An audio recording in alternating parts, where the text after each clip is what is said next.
আসসালামু আলাইকুম। আজকে হচ্ছে আমাদের ভেজিটেবল দিয়ে কাজ হচ্ছে। এই যে আলু দিয়ে আমরা কত সুন্দর ডিজাইন করে কাজগুলো করছি দেখেন। এই যে এই পাতাটা দিয়ে আমরা এই যে ডিজাইনটা করলাম। আমি একটু কাছ থেকে দেখাচ্ছি। আলুটাকে আমি এইভাবে কেটে নিয়েছি। এই যে তিনটা রাইস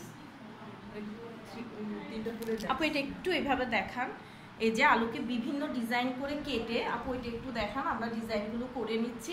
আমরা অনেকে মনে করি কাজ শিখলে মনে হয় অনেক টাকা খরচ করে আমাদের ডায়াস কিনতে হবে, আর না, আসলে আমরা ভেজিটেবল দিয়েও অনেক সুন্দর সুন্দর হচ্ছে ডায়াস করতে পারি।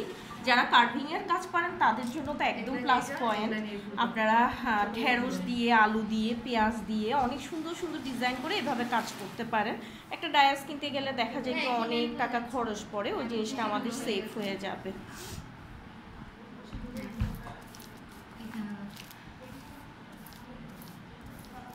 এই যে দেখেন আলু দিয়ে কি সুন্দর ডিজাইন করা হচ্ছে।